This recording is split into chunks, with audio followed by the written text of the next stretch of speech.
అంటే తన సహకారం ఉండాలి. అయితే నేను దేహాన్ని పుట్టుతాను, నా దేహం అని నా దేహం నేను అనుభవిస్తాను జ్ఞానం క్రమంగా ఉన్న తెలివికే వివరంగా అవగాహన అవుతుంది. నేను దేహంగా ఉన్నాను.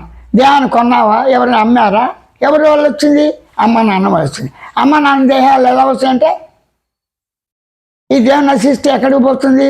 భూమిలో పుట్టి పెరిగి లేస్తే సర్వజీవరాస్త మానవుడి శరీరం కూడా భూమిలో మట్టి కలిసిపోయి పంచభూతాల అణువులు కలిసిపోతాయి అని అనుకునే భావం ఏమైంది? ఆ భావం ఉంటే కదా ఇద్దరు గుర్తిస్తున్నాం. అంటే భావ ప్రకటన, సంకల్ప ప్రకటన, ఆలోచన ప్రకటన, తలంపు ప్రకటన అనుకునేవాడిగా భావించేవాడుకున్న తానే స్వయం సాక్షి జ్ఞానంతో, స్వయం సాక్షి జ్ఞాన స్మృతి గమనికలతో ఉన్నాడు. చూడు, స్వయం తానే సాక్షి చైతన్యంతోనే, సాక్షి చైతన్య స్మృతితోనే, సాక్షి చైతన్య తెలివితోనే, ఎరుగుతోనే, సాక్షి చైతన్య స్మృతి ఎరుక తెలివి సామాన్య జ్ఞానంతోనే, శబ్దంతో నిశ్శబ్దంతో ధ్వనులతోనే, భావంతోనే అవిభాజ్యంగా నేనే ఉన్నాను. అవిభాజ్యంగా అపరిచ్ఛిన్నంగా, నానసబరువుగా, ఇన్సబరువుగా, అపరిచ్ఛిన్నంగా నేనే ఉన్నాను. అంటే నేను దేహంగా ఉన్నాను. అందుకే దేహం అన్నీ కలిసి అణువులు కలయిక. అంటే ప్రతి అణువు యొక్క కలయికలన్నీ కలిసి పదాలు వాక్యాలుగా అయినాయి. ఒక అక్షరం ఇంకో అక్షరంతో సాపేక్షకం. నేను నా శబ్దం, నా దీర్ఘం శబ్దం, నో నా నీ ను ఇవన్నీ కూడా అకార ఉకారాలతో కూడి శబ్దాలు ఉన్నాయి. కాబట్టి ఓంకార ధ్వని అందరూ ఇష్టపడతారు. ప్రణవ ఆరాధన, ఓంకార ధ్వని, అకార ఉకార మకారాలని దేహ సంబంధిత స్వప్న నిద్రావస్థ పోలుస్తూ నాలుగోది తుర్యాచిత్తం చెప్పి ఈ మూడో వస్తువులోనే నేనున్నాను దేహాన్ని అంటిపెట్టుకుని మనం ఉన్నాం. ఈ దేహం స్థూలంతో ఉన్నప్పుడు అనుభవాలు ఇటు తల్లి తండ్రి గురు అతిథులు ఈ యొక్క ప్రకృతి యొక్క అనుబంధాలు అనేక విధాలుగా ఉన్నాయి. ప్రత్యేకించి దేహ అనుబంధం ఉంది. తోడు నీడ, భార్యాభర్త, భగవంతుడు భక్తుడు, గురువు శిష్యుడు, నేర్పేవాడు నేర్చుకునేవాడు తోడు నీడగా ఉన్నారు. ఈ విధంగా ఉన్నప్పుడు దానికి ఒక నీతి, క్రమ పద్ధతి, ఒక లక్ష్యం ఉంటుంది ప్రతివాడికి. నువ్వు ఎలా జీవిస్తావు? ఏదో తిని బతుకుతున్నావు అన్న. అదే బతికి ఏం చేస్తున్నావు? లక్ష్యం ఏంటంటే అంటే శుభ్రంగా నా పంట పండిస్తున్నాను, 10 మందికి ఉపయోగిస్తున్నాను, ఆ 10 మందికి వాళ్ళకి కావాల్సిన ఏర్పాటు చేస్తాను, వాళ్ళ సహకారం చేస్తాను, వాళ్ళని మంచిగా చూసుకుంటే చాలు అంటారు. అంటే రైతు యొక్క దృష్టి ఎట్లా ఉండాలి? రైతు కుటుంబాలతో ఉంటుంది. పనిముట్లు శుభ్రతగా ఉండాలి. ఆ పనిముట్లు తయారు చేసేవాడు బాగుండాలి. ఏ రోజుకి ఆ రోజు క్లీన్ చేయాలి. పనిముట్లు మనం క్లీన్ చేసుకోవాలి. నిత్యకృత్య వ్యవహారాల్లో తన శరీరాన్ని పళ్ళు తోముకోవటం, ఆహారం తీసుకోవటం, మనం మూత్ర విసర్జన, ఇవన్నీ నిత్యకృత్య వ్యవహారాలు అంటారు. అంటే రోజు సహజంగా జరిగేవి. సహజంగా పళ్ళు వాసన, శరీరం వాసన, అన్ని వాసనలే. వాటిని స్నానం చేస్తాం, శుభ్రంగా క్లీన్ చేసుకుంటాం, మరలా మనం చేస్తాం. ఉదయం సాయంత్రం మధ్యాహ్నం 3 సార్లు చేసేవాళ్ళు ఉంటారు, 2 సార్లు మొత్తం మీద శుభ్రంగా ఉండాలి. ఏ వృత్తి చేసేవాడైనా లేస్తూనే మొహం కడుపుతారు. కొంతమంది లేస్తూనే కాఫీ కాఫీ తాగుతారు. లేస్తూనే పళ్ళు గర్భవతిని అన్నం తిని అత్తది మూట ఎత్తుకుని రైతు వెళ్తాడు. ఎవరు పద్ధతిలో వారి వృత్తిలో వారు వెళ్ళిపోతారు. శిల్పకళ కావచ్చు, నృత్యం కావచ్చు, నాట్యం కావచ్చు, చదువు కావచ్చు, డాక్టర్ కావచ్చు, న్యాయశాస్త్రం కావచ్చు, ఏదైనా కావచ్చు, ఆ వృత్తి ఉండాలి. ఆ వృత్తి వెళ్తే ఎలాగా? ఏ వృత్తి లేకుండా ఎలా ఉంటాం? ఉండలేం కదా. కాబట్టి వృత్తి ఉండాలి. వృత్తి అంటే ఏంటి? చేసే పని. పని అంటే ఏంటి? కర్మ. కర్మ అంటే ఏంటి? సంఘటన. కర్మ అంటే ఆలోచన. కర్మ అంటే కదలిక. పని చేసేవాడు, పని చేసేవాడు, పని చేయుట క్రియ, పని కర్మ చేయుట, కర్త కర్మక్రియ ఉండాలి.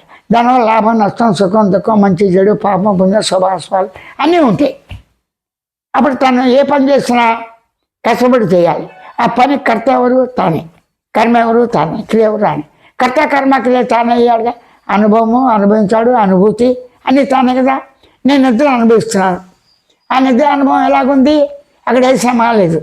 సహజంగా వస్తుంది నిద్ర. సహజంగా మెలకు కళ, సహజంగా మెలకులో కళ, మెలకులో తూడులాగా లైట్గా నిద్ర. ఒక అవస్థలో మిగతా రెండో అవస్థలు ఉండవు. కళ ఉన్నప్పుడు నిద్ర ఉంటారు, కళ ఉన్నప్పుడు స్వప్నం అంటారు, కళ్ళు ఊహలు కల్పనలు. ఆ కళ్ళు ఉన్నప్పుడు మెలకు ఉండదు, మెలకు ఉన్నా కూడా కళ్ళలో మెలకు కళ్ళే. కానీ ఈ మెలకులోనే ఈ వర్తమాన కాలంలోనే ఈ భవిష్యత్తు భూతకాలన్నీ ఉన్నాయి. అంటే దేశకాల వస్తువులన్నీ నేను ఉంటేనే ఉన్నాయి. నేను ఉన్నది స్పృహతో, నేనున్నది ఎరుకుతో, నేనున్నది సాక్షి జీవితంతో, నేనున్నది గమనించే లక్ష్యంతో, గుర్తించి గమనించి తెలిసిన లక్ష్యంతో, శబ్ద నిశ్శబ్దాలతో, మూగ సంజ్ఞలతో, తల కాలు చేతుల మొండంతో నేను దేహంగా ఉన్నాను. అప్పుడు విచారణ చేయాలి, నేను ఎవరిని, నేను ఎక్కడి నుంచి వస్తాను, నేనంటే ఏమిటి, నేను ఎలా ఉన్నాను, నాకేం కావాలి. ప్రతివాడికి ఏం కావాలి, ఆహారం తింటున్నాడు, సుఖం లేదుగా. ఏ వృత్తిలో ఉన్నా కూడా టెన్షనే కదా, ఇరిటేషనే కదా, స్ట్రగులే కదా, ఒత్తిడే కదా. పని చేసిన కొద్దీ ఒత్తిడి అవుతుంది. అలసత్వం నిద్ర పట్టకపోతే మెంటల్ వచ్చేస్తుంది. కళ్ళు చండాలంగా వస్తే బాగోదు, అది శుభంగా వస్తే సంతోషిస్తారు. కానీ సుఖానుభూతి దుఃఖానుభూతి, అజ్ఞానానుభూతి జ్ఞానానుభూతి, సత్యానుభూతి అసత్యానుభూతి, నిత్యానుభూతి అనిత్యానుభూతి, అన్ని అనుభూతులు తనకే దాన్ని గుర్తిస్తున్నాడు. అంటే వాస్తవమైన సత్యం ఏంటి, అసత్యం ఏంటి. నీ శరీరం సత్యమే, వచ్చిపోతుందిగా. రోజు నిద్రలో కలపట్లేదు కదా, కళ్ళు వచ్చిపోతున్నాయి, నిద్ర వచ్చిపోతున్నాయి. అన్నవాడు ఉన్నాడుగా. అంటే నేను నిద్రిస్తుంది, నేను కలగంటుంది, నేను మెలుకుతుంది. ఈ మూడవస్థలు నేనే ఉండాలిగా. నేను లేకుండా ముందుగానే నేను ఉన్నాను, నేను లేకుండా నిద్ర కళ్ళు ఉంటాయని ఎవరైనా చెప్తారా? అసంభవం. అలాగే తాను గమనించగా, గుర్తించగా, తెలుసుకోనక ఏం చెప్తున్నాను నిజం స్వామి, నేను స్వతో నన్ను గుర్తించగా, గమనించగా, తెలుసుకోవడం ఎంత సహజమో, నేను గమనించే సాక్షి చైతన్యంతోనే అనుకునేవాడికి గమనించి గుర్తించి తెలుసుకోవడం అంతే సహజము. ఈ లక్షణాలతోనే నన్ను గమనించడం, గుర్తించడం, తెలుసుకోవడం ఎంత సహజమో అంతే సహజంగా నేను దేహంగా ఉన్నాను గుర్తించి గమనించి తెలుసుకోవటమే సాక్షాత్కారం, స్వయం సాక్షాత్కారం. స్వయం సాక్షాత్కారానికి, స్వయం ప్రత్యక్ష అనుభవానికి, స్వయం అనుభవానుభూతికి రుజువులతో పని లేదు, సాధనతో పని లేదు. నిద్ర లేస్తున్నాయి, అమ్మాయి ఇవాళ బాగా నిద్ర పట్టింది అనుకుంటాం. నిద్రపోవటం సహజం, నిద్ర రమ్మనలేదు పొమ్మలేదు. నాకు నిద్ర వచ్చినప్పుడు నిద్ర వస్తే తెలుస్తుంది, నిద్రలో నాకు తెలియటం, తెలిసి తెలియకుండా ఉంటుంది. తెలుసు అంటే మెలకు వచ్చే నిద్ర ఏమీ తెలియదు, జడంగా పడి ఉన్నాను. కానీ ఏ శబ్దాలు లేవు, నేను శబ్దాలు స్లో కూడా లేదు. అప్పుడు నాకు హాయిగా ఉంది. ఇప్పుడు ఎలా ఉంది, ఆలోచనతో ఒత్తిడితో ఉన్నాను, వాసనతో ఉన్నాను, లక్ష్యాలు సరిగ్గా నడవు, నైత్య ప్రకారం లేదు, స్వేచ్ఛ లేదు, ఎక్కడా స్వేచ్ఛ. నిద్రలో ఉందామని శాస్త్రంగా కూడా నిద్రలోంచి మెలకు వస్తుంది, ఆపలేను. నిద్ర ఆపలేను, నిద్రలో మెలకు ఆపలేను. కళ్ళు రాకుండా చేయాలి, కళ్ళు వస్తే కళ్ళు కొట్టుకుపోతుందా మళ్ళీ మెలకు వస్తుంది. అక్కడ స్థిరం లేదు, నిద్రలో స్థిరంగా ఉండలేదు. దేహంతో ఉండదు, చాలు ఒక చోట కూర్చోలేను, నుంచోలేను, నడవలేను, ఒకే పని చేస్తూ ఉండలేను. అది మారుతుంది. నేను మారట్లేదు. గమనించి గుర్తించి తెలిసిన లక్ష్యంతో, భావించిన లక్ష్యంతో, అవిభాగంగా అవిభాజ్యంగా ఏం చేస్తున్నాడు నిర్గుణ చైతన్య. నేను స్వయంగా సాక్షి చైతన్యంతో గమనించడా, గుర్తించడం, తెలుసుకుంటా, అవిభాజ్యంగా శబ్ద నిశ్శబ్దాలతో మోహభాషతో మాట్లాడేవాడిగా, అనుకునేవాడిగా, స్వరించేవాడిగా నేను మాత్రమే ఉన్నది స్వయ అవగాహనతో. ఈ స్వయ అవగాహన పంచభూతాలు లేదు. ఆకాశం నేను ఆకాశం చెప్పదు, ఆకాశం తాను గుర్తించదు, ఆకాశం తాను పేరు పెట్టుకోదు. నామాల పేర్లన్నీ కూడా మనుషులకే. ఆ మనుషులు నామాల పేర్లు అయితే గందరగోళం అయిపోతుంది. పక్షులు, జంతువులు వాటి కోతలతో వాటితో గుర్తుపడతాయి. కానీ ఈ మందిరాలు, పూజ పునస్కారాలు, ఈ ప్రకృతి, ఈ రోగాలు, రుచులు, వైద్యశాలలు ఇవన్నీ కూడా మానవ నిర్మాణమే. కానీ మానవుడు తెలియగలాడని కాదు, వాడి వివేకం తను చేసిన అవగాహనతోనే ఉంది. అవగాహన ఎలా ఉన్నది, నమ్మకం ఉన్నది. దేవుడు ఉన్నాడు, ఈశ్వరుడు ఉన్నాడు. ఈశ్వరుడు అంటే సాకారం నిరాకారం, విష్ణు అంటే సాకారం నిరాకారం, బ్రహ్మ దేవతలు సాకార నిరాకారం ఉన్న ప్రకృతి అంతా వారే. అది భక్తి మార్గం. నిష్కామ మార్గం సర్వం ఆయనే కాబట్టి శరణాగతి. ఆ శరణాగతి కూడా ప్రయత్నం చేయాలిగా. ఆ శరణాగతిలో పూర్తిగా రాలేదనుకోండి జన్మలు ఎక్కువ అవుతాయి. పూర్తిగా రాలేదనుకోండి భగవంతుడి ప్రత్యక్షం కాదు, శబ్ద రూపంగా రాడు, జ్యోతి రూపం కూడా కనబడదు. సాధన చేసే వాళ్ళకి ఉన్న తృప్తి ఉండదు. ఇక్కడ భక్త మార్గాల్లో కూడా తాను ఆధారపడ్డాడు. నాస్తికుడు ప్రకృతి మీద ఆధారపడ్డాడు కదా. ఆ ప్రకృతి నాశనం చేసే మనిషే కదా. ఆస్తికుడైనా నాస్తికుడైనా మనుషులుగానే ప్రేమించారు కదా. మానవ సమాజాన్ని ప్రేమించడానికి సామాన్య జరిగించే పరిస్థితుల వరకు కూడా భాషా జ్ఞానం కన్నా మాతృభాష వాడుక భాష ముఖ్యం. ఆ వాడుక భాష అమ్మ నాన్న తల్లి తండ్రి గురువు అతిథులు స్నేహితులు అప్పచెల్లు అందములు ఈ ప్రకృతి ఆ తర్వాత సాటివారు సాటి జీవులు ఆవు గేదె గొర్రె మేక కోళ్ళు సహజీవితం ఈ రకంగా మానవ సమాజంలో జంతు ప్రకృతితో పాటు వృక్ష ప్రకృతితో పాటు నేను నన్ను స్వయం ప్రకృతి కూడా ఉన్నది. నేను ఉంటేనే కదా ఇవన్నీ. నేను లేకపోతే లేవు కదా నిద్ర కళ మెరుకులో ఉన్న కూడా వచ్చిపోతుంది కదా శరీరం వికారం పరిణామం పొందుతుంది. పుట్టినలాగా అయితే ఇప్పటికి నాకన్నా 82 సంవత్సరాలు వస్తాయి. 82 సంవత్సరాల వయసులో తేడా వస్తుంది, మార్పులు వస్తాయి. ఆ మార్పులు ఆపలేని అదే 4 రుచులు ఆపలేని కానీ మనిషి తన 4 రుచులు వచ్చే విధంగా ఉంటే ఉండలేడు. ధ్వనులు ఏ ఓటు కావాలి, పాట అందరికన్నా మించాలి, పోటీ ఇంకొకరితో పోల్చుకుంటారు. అసలు ఇతరులతో పోల్చుకోవటం నేను శరీరాన్ని నేను నా అనుభవంతో నేను ఉన్నాను చెప్పడానికి ఇతరుల అనుభవం కావాలా? నేను కలగంటున్నాను చెప్పి ఇతరులు కళ్ళ కావాలా? నేను నిద్రపోతున్నాను మెలుకుంటున్నాను నన్ను నేను తెలుసుకోవడం గుర్తించగలిగితే సాక్షి చేసేంత అనుకునేవాడిగా శబ్దంతో నేనే ఉన్నాను అవిభాజ్యంగా అని తెలుసుకోవడానికి రెండో వస్తువు పని ఉంది, రెండో మనిషి పని ఉంది. నా తెలుగుతో నేను గుర్తించడా గమతా తెలుసుకుంటా తిరిగితే తెలివి జ్ఞానంతో జ్ఞానంగా స్వయం జ్ఞానంతో స్వయం జ్ఞాన చైతన్యంతో స్వయం జ్ఞాన సాక్షి చైతన్యంతో స్వయం జ్ఞాన సాక్షి చైతన్యంతో స్వయం స్మృతితో స్వయం శబ్దంతో స్వయం భావంతో అనుకునేవాడికే నేను ఉన్నాను ధైర్యంగా అని తన అనుభవం ఉన్నాడు కదా. తన అనుభవానికి ఐడెంటిఫై ఎక్కడ వెళ్తే ఆధార్ కార్డు గుడ్డాడైనా గుంటాడైనా తన దయాన్ని తాను శ్వాసానుభూతితో గుర్తిస్తున్నాడు కదా. కళ్ళున్నాడు గుర్తిస్తున్నాడు కదా. ఆ కళ్ళున్నాడు పుట్టుమొత్తాలు బట్టి తను గుర్తిస్తాడా? తనను బట్టి గుర్తిస్తాడా? తెల్ల వంకరగా ఉన్నా పక్షవాతం పోయినా తన ఆకు దెబ్బకు తనగా తెలుస్తుందిగా. అంటే కుంటివాడైనా గుడ్డివాడైనా అంధుడైనా పిచ్చివాడైనా వెర్రివాడైనా ఆకలి దెబ్బలు గుర్తిస్తాడుగా, అరుస్తూ ఉంటాడు కదా, నవ్వుతూ ఉంటాడు కదా. అంటే తాను గుర్తించడా గమనించడా తెలుసుకునే లక్షణంతోనే ఉండటం స్వయం అవగాహన. అవగాహన అంటే గ్రహించడం అంటే తెలుసుకోవటం అంటే భావంతో ఉన్న శబ్దంతో ఉన్న భావం. శబ్దం భావం చేయదు, భావం శబ్దం చేయదు, వెడగొట్టేసి ఆత్మ అనవత్వం విడిచిపెట్టి భావవాదం అంటే భావవాదం నుంచి పుట్టింది అస్తిత్వం. లేదు పదార్థంతో మధ్యలోంచి భావం మధ్య పోతుంది. జన్మ లేదు, దేహం లేదు, ఏది లేదు, అంత ప్రకృతి అని రకరకాల నీతివాదాలు ఉన్నాయి. ఇప్పుడు ప్రస్తుతం అందరం కర్మవాదాలు ఉన్నాం. అది నిష్కామేమో సకామేమో యోగమా భక్తి ఏదైనా కాదు. కర్మ అంటే కదిక, కర్మ అంటే అనుభవం, శుభాశుభాలని ఇవి ఒత్తిడితో ఉన్నాయి. శుభకార్యంలో అనుకున్న ప్రకారం చేసిన ఎక్కువ మంది వచ్చేసారు. అప్పుడప్పుడు లేవు, ఆహారం అంటే కష్టం. అప్పుడు భయాందోళన గురవుతాం కదా. ఎన్ని కోట్లు ఉన్నాయి, ఇంకొంచెం ఎక్కువ చేయమని చెప్తే వాళ్ళు చేయించరా బాధపడతాడు కదా. అనేక బాధలు అనేక వాసనలు కొడుకులు తీరినా చేరిపోయినా మనిషికి ప్రాణం పోయే ముందు ఏ భావంతో ఏ ఆలోచనతో ఏది అనుకుంటాడో ఆ ప్రకారంగా జన్మ ఉందని నమ్ముతారు. లేదనుక పంచభూతాలు కలిసి పోతారు. కానీ మానవుడు స్పృహ ఉన్నంత వరకు దేవంత వరకు సాటి మానవ సమాజంతోనే తను ప్రేమించబడుతున్న విధంగా సత్కర్మాచరణ చేయాలి. స్వధర్మ సత్కర్మ ఆచరణ. స్వధర్మం అంటే ఏంటి?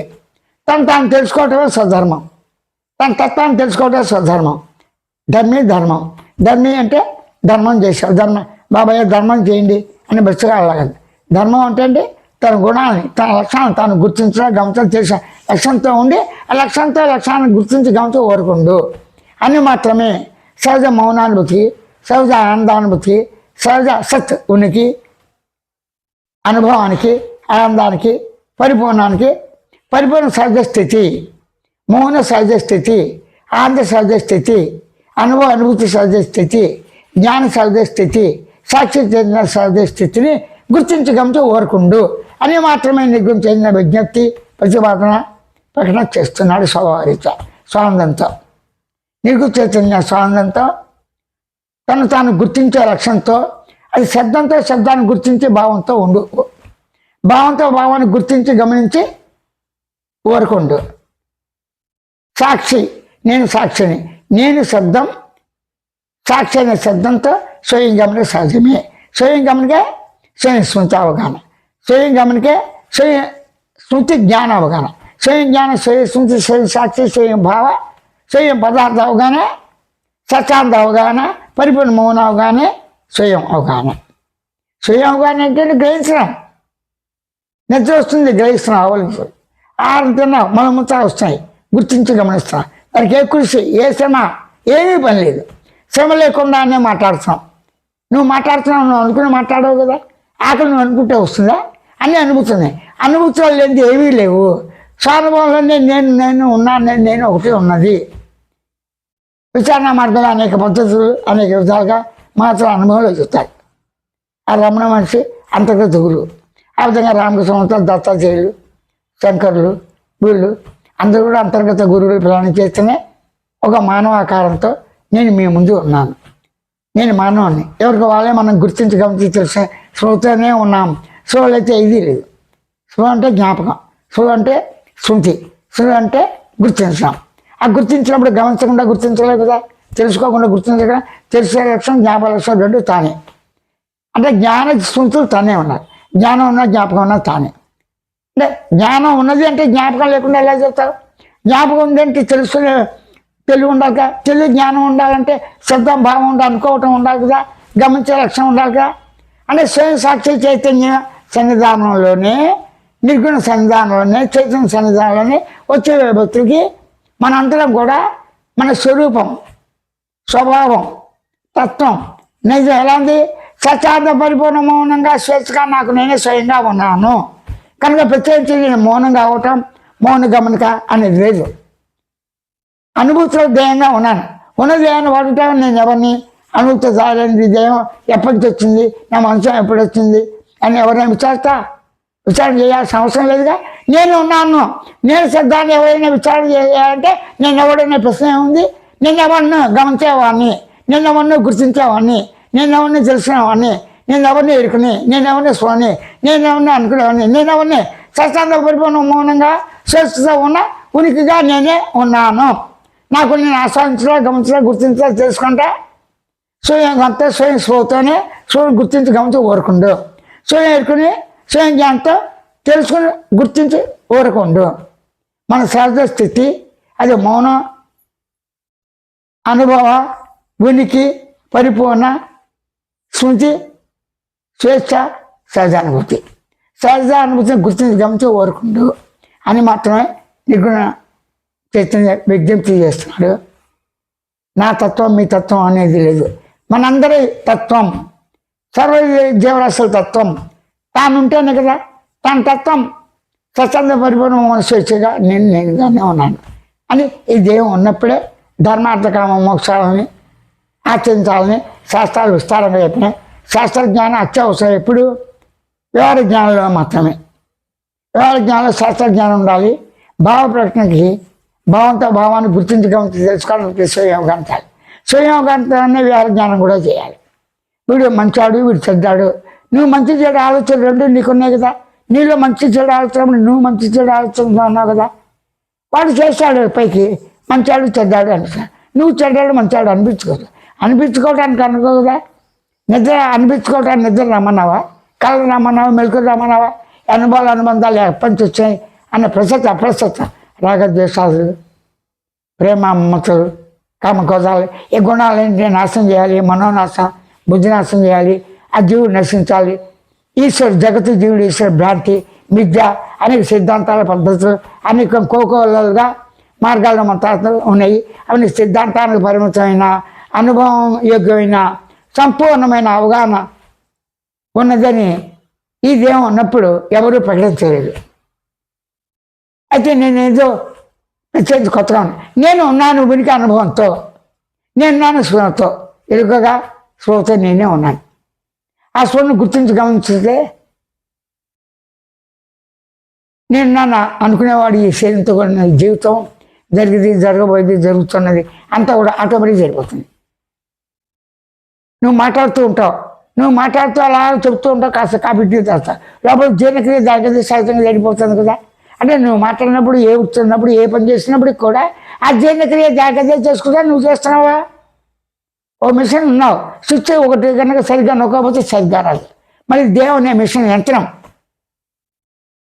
మరి దానికి అన్ని స్విచ్ ఇవ్వాలిగా, మూత్రపిండాలు, మరి ఊపిరితిత్తులు, ఆ గుండె, కాలు చేతులు, మెదడు, చిన్న మెదడు, ఇవన్నీ కూడా పనిచేయాలిగా. అక్కి ఎవరు ఇచ్చారు? చిన్న చైతన్యం ఉండాలి.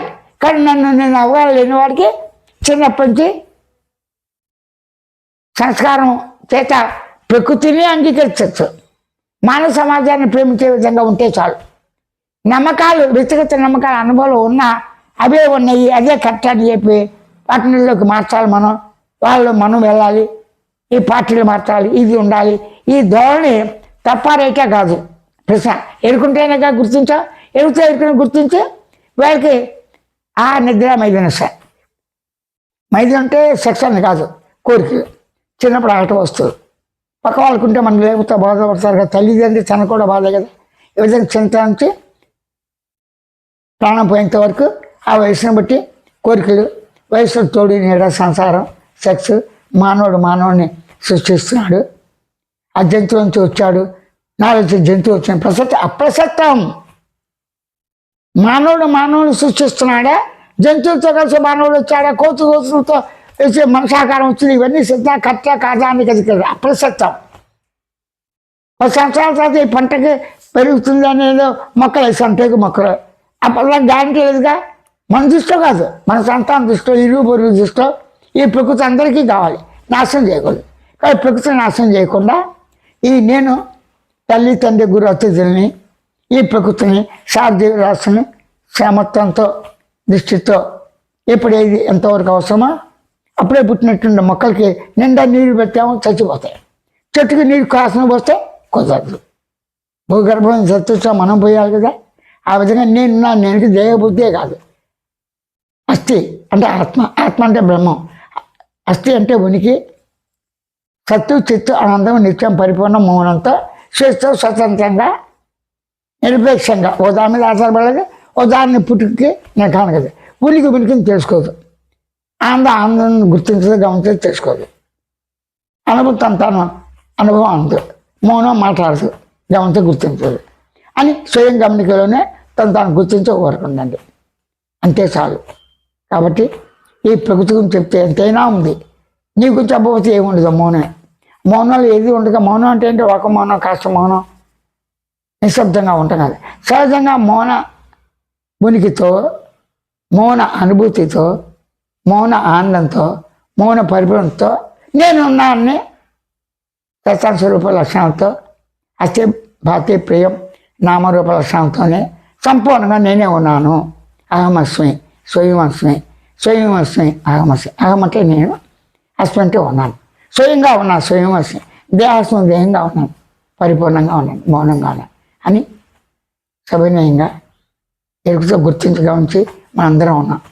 ఆ ఎరుగుతూనే ఉంటూ ఆ ఎరుగుతూనే సత్కర్మాచన, సద్ధర్మాచన చేస్తూ వైరాగ్యాల్లో దేహపర్యంతం జీవిస్తూ అందరితో కలిసి వచ్చి సుఖసుఖాలు పంచుకుంటూ ఎరుక చూస్తూ ఎరుకను గుర్తించగా ఉంచి సహజంగా స్వరూప స్థితిలో ఉన్నావు, ఉంటేవి అని దేహం లేకుండా ఉన్న అనుభూతి ఉన్నట్లుగానే స్వయం ప్రబోధ సూచన అవగాహనతోనే స్వయం బోధ, స్వయం సూచన అవబోతోనే స్వయం కృపతో నా కృప అంట. నా అంటే నా దేహం అంటే నేను దేహం, నా దేహం నేను దేహం, నా కృప స్వయం కృప, నీ కృప స్వయం నీ కృప. అంటే స్వయం కృప, నా కృప అంతా ఒకటే. కృప అంటే ఏంటి? ఆనందం. కృప అంటే ఏంటి? అనుగ్రహం. కృప అంటే ఉన్నదాన్ని ఉన్నట్లు గ్రహించడం. ఉన్నదాన్ని ఉన్నట్లు గ్రహించి ఓరకు ఉండటమే స్వయం సాక్షాత్కారం, స్వయం దర్శనం, స్వయం అనుభవం. అది ప్రత్యక్ష అనుభవం, అప్రత్యక్ష అనుభవం, ఇన్ని రకాలు చూసి చెప్పక్కర్లేదు. ఆ స్వయంతో ఓరకు ఉండండి.